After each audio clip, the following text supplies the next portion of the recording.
दोस्तों नमस्कार, स्वागत है मेरे यूट्यूब चैनल पी के द सोशलिस्ट में। साथियों, हमें ज़िंदगी से भागने की ज़रूरत नहीं है। हमें ज़िंदगी को और अपने परिवार को, अपने देश को, अपने समाज को अपनाने की ज़रूरत है।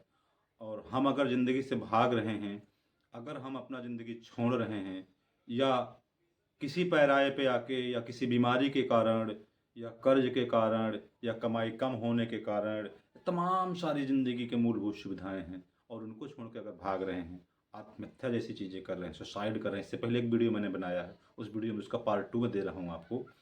तो ये हमारे नाकामी होगी, हम लोग कायर कहलाएंगे। हमें अपनी ज़िंदगी को बखूबी जीना है, निभाना है। हमें उस ज़िंदगी को जिसको ईश्वर ने हमें दिया है, ये एक नायाब तोहफा है, जिसे ईश्वर कहते हैं, गॉड कहते हैं, प्रकृति कहते हैं, हमारे माँ बाप या हमारा समाज हमें दिया है। उस नायाब तोहफे को हमें संजो के रखना है और उसको हमें बना के रखना है। हाँ, ये सही है, ज़िंदगी के उतार चढ़ाव ये ज़िंदगी में आते रहते हैं। कभी आमदनी कम होती है, कभी घर में, परिवार में, या बेटा बेटी, पत्नी, माँ, पिता, इनमें कोई चीज़ अनबन सी या बीमार जैसी तमाम सारी चीज़ें आती रहती हैं। किसी का बिजनेस ख़त्म होता है, कभी नौकरी छूट जाती है। इससे पहले कोरोना आया था, आपने देखा है, आज के 3-4 साल पहले। और नोटबंदी, लॉकडाउन, तमाम सारी चीज़ों से लोगों के बहुत सारे बिजनेस बर्बाद हुए, बहुत सारों ने आत्महत्या कर ली, बहुत सारों ने सुसाइड कर लिया, बहुत सारे लोग बिजनेस बंद होने के कारण आपसी तनाव बढ़ गए, व्यवसाय बंद हो गए। तो इन चीज़ों को लेके हमें डिप्रेस नहीं होना, ज़िंदगी को ऊपर उठा के चलना है। डिप्रेस होने की जरूरत नहीं। डिप्रेस वो साधन है ज़िंदगी का।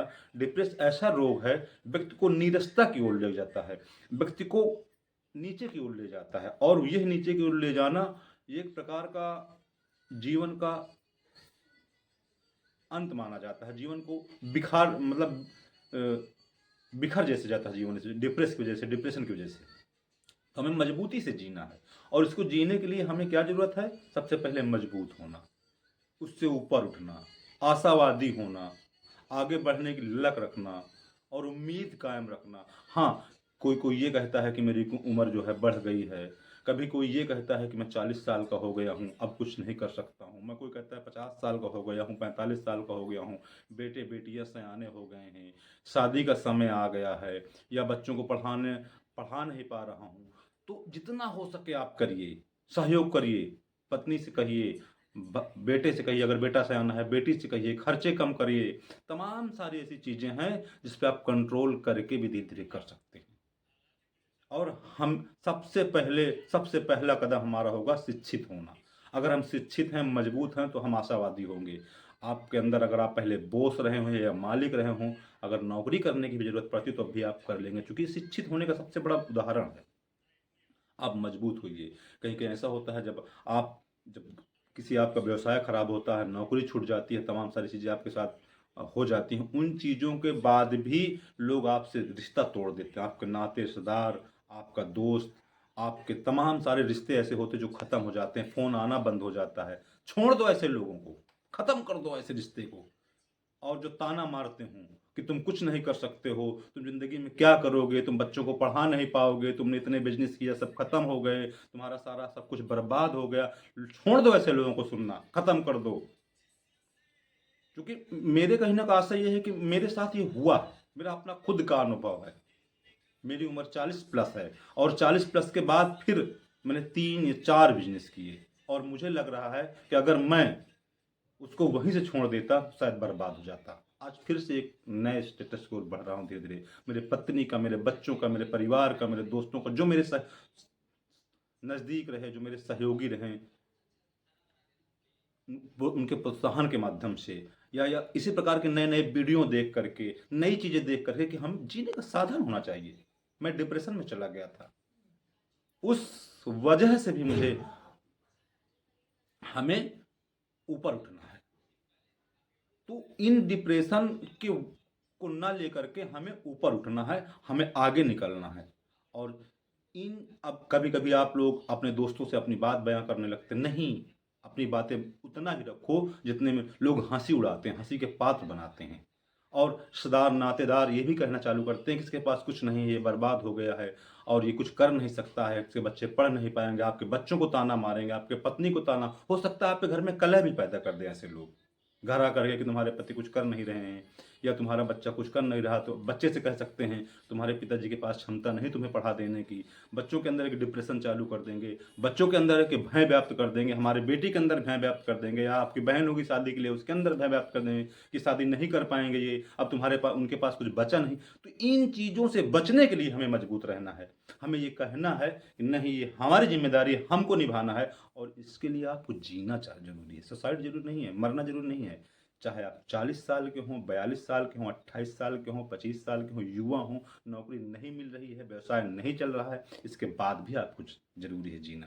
और जब आप जिएंगे, क्योंकि मरने के बाद आपको कुछ होने वाला नहीं, आपके परिवार के साथ कुछ नया चीज नहीं होने वाला, उससे भी जिंदगी बदतर हो सकती है। तो सुसाइड जिंदगी का अहम पहलू नहीं है, या आत्महत्या अहम पहलू नहीं है। अहम पहलू है आप लोगों को जवाब कैसे दे रहे हैं। जो लोग ताने मार रहे थे उनको जवाब कैसे दे रहे हैं। उनके तानों का जवाब यही है कि आप कामयाब बने, हम कामयाब बने। अब समाज से लड़ के, अपने व्यवसाय से, अपने परिस्थिति से लड़ के हम कैसे व्यवसाय, कैसे कामयाब बन रहे हैं। और जब हम कामयाब बनेंगे, हम ये नहीं कहते कि हम बहुत बड़े अरबपति या खरबपति हो जाएंगे, लेकिन इतना कामयाब बनने की कोशिश करें या इतने मजबूत बन जाएं कि उन लोगों को हमारे काम की वजह से जवाब मिले जो कह रहे थे कुछ नहीं कर सकते हैं, बच्चों को पढ़ा नहीं सकते हैं, पत्नी का इलाज नहीं करा सकते हैं, पिताजी का इलाज नहीं करा सकते हैं, माँ का इलाज नहीं करा सकते हैं। तो उन लोगों को कम से कम ये जवाब मिले, और उसके लिए हमें सबसे पहले मजबूत बनना होगा, उसके लिए हमें खर्चे काटने होंगे, उसके लिए हमें अपनी कमाई का कुछ परसेंट बचाना होगा, क्योंकि हमारे जरूरत के हिसाब से खर्चे हों। अगर खर्चे ज़्यादा हो रहे हैं तभी नुकसान है। और उसके लिए आपको सबसे ज़रूरी है उन लोगों के ताने, उन लोगों की आवाज़ें बंद करनी होंगी, सुनना बंद करना होगा, अपने आप को निर्लज्ज घोषित करना होगा, उनकी बातें केवल सुनना होगा, शांत रहने की ज़रूरत होगी। उनको जवाब खुद ब खुद मिल जाएगा। जो ताने मार रहे थे, हमारे दोस्त जो हमसे दूरी बना चुके थे, हमारे रिलेटिव जो हमसे दूरी बना चुके थे, हमारे ऐसे दोस्त जो ये ताने मार रहे, हमारे पत्नी या हमारे बच्चे, हमारे बेटी या हमारी बहन को ताने मार रहे थे, या हमारे रिलेटिव जो ताने मार रहे थे, तुम्हारे पिताजी कुछ नहीं कर सकते हैं, या तुम्हारे भाई कुछ नहीं कर सकते हैं, या तुम्हारा ये कुछ नहीं कर सकता है, उन लोगों को, अपने बच्चों को उन लोगों से भी दूर रखना है। जरूर इन चीज़ों की स्पेशल ज़रूरत है, क्योंकि वो लोग हमें हमारे पथ से पथ भ्रमित करते हैं, हमारे परिवार को में कलह पैदा करते हैं। इन लोगों से भी दूरी बना के रखनी है कि इनसे बिल्कुल दूरी बना के रखो जो पारिवारिक कलह पैदा कर दें, और आपके बुरे समय में जो स्थितियां खराब हो जाएं उस समय आपके परिवार में कलह पैदा कर दो। और ये ताना मारे बार बार कि आप में क्षमता नहीं कर देने की, आपको घर बेचना पड़ेगा, आपको खेत बेचना पड़ेगा, आपको ये बेचना पड़ेगा, ऐसे लोगों से दूरी बना के रखना जरूरत है। हाँ, इनको जरूरत भी है पास में रखने की। क्यों जरूरत है? क्योंकि ऐसे लोग हमें उकसाते हैं काम करने के लिए। जैसे एक व्यक्ति किसी प्रेमिका से, एक नवयुवक लड़का किसी प्रेमिका से धोखा खाता है तो या आईएएस बनता है, या आईटी इंजीनियर बनता है, या बड़ा बिजनेसमैन बनता है, या तो फिर पागल बनता है। तो हमें उस पागलपन तक जीना है जिस पागलपन तक एक प्रेमी जीता है प्रेमिका के लिए। उस पागलपन तक अपने व्यवसाय, अपने परिवार से प्रेम करना है, अपने माता पिता से प्रेम करना है, और अपने कमाई से प्रेम करना है। उस पागलपन के हद तक हमें जीना है। ये है सबसे बड़ी ताकत हमारे जीवन की, और इस ताकत को जब तक हम नहीं बनाएंगे तब तक हमारे जीने का कोई अस्तित्व नहीं। हाँ, ये मैं बार बार कहूँगा, जीने का अस्तित्व है। यद्यपि आपकी कमाई, आप ज़्यादा उम्र के हो जाए तो या बीमार रहने लगे हैं तो आप छोटी दुकान खोल के काम चला सकते हैं। मैं छोटी दुकान खोल के काम चला सकता हूँ, या किसी चौराहे पर दाल बेच के, अनाज बेच, कुछ भी काम चला सकते हैं। ये व्यवसाय का मैं जो तरीका बता रहा हूँ, लेकिन डिप्रेस नहीं होना, हारना नहीं है। ज़िंदगी से हारने के लिए मेरे साथियों, दोस्तों, नौजवानों, हारना नहीं है। क्योंकि अभी आप लोग देख रहे हैं, एक सोशल मीडिया में चल रहा है राजा यादव, बिहार चंपारण का,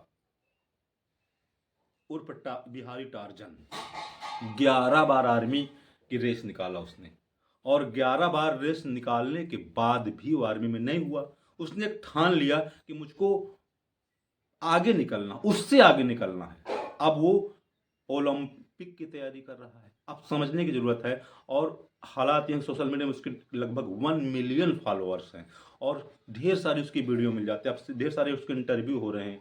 क्यों? क्योंकि उसने एक जिद ठान ली थी। आज उसकी दौड़ने की क्षमता, उसकी पहलवानी की क्षमता, उसकी ताकत की क्षमता, पुशअप की क्षमता, तो ये एक मजबूत पहलू है कि हमें जिद होनी चाहिए। जरूरी नहीं कि हम देश सेवा केवल आर्मी में जाके करें, जरूरी नहीं कि हम देश की सेवा केवल पुलिस में होकर, जरूरी ये है कि हम देश की सेवा करने का माजदा रखते हों। और देश की सेवा करने के लिए व्यवसाय भी जरूरी है, देश की सेवा करने के लिए हमें पैसा कमाना जरूरी है। भाई हम अगर व्यवसाय करते हैं तो टैक्स भी दे रहे हैं, ये भी एक देश की सेवा है।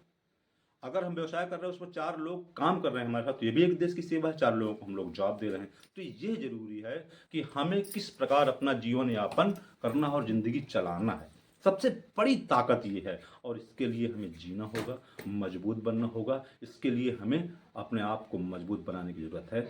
और नौजवान साथियों से निवेदन है कि चूंकि इस समय भारत देश में शायद बेरोजगारी की भरमार है, उस बेरोजगारी में हमारे पास ऑप्शन है व्यवसाय। हाँ, व्यवसाय के साथ साथ हम मजबूत होना जरूरी, क्योंकि व्यवसाय कंपटीशन का दौर है। तो हमें आपको उन मजबूती, उन आधार से, उस रिजर्वेशन से जीना है कि हमें समाज को आगे ले जाना पड़े, अपने परिवार को आगे ले जाना पड़े। तो इसके साथ साथ चलना है। इसी के साथ वीडियो का अंत करता हूँ, शेष अगले वीडियो में। और बने रहें, जो चैनल में नए हैं लाइक सब्सक्राइब जरूर करें। जय हिंद, जय भारत, जय भीम, जय समाज।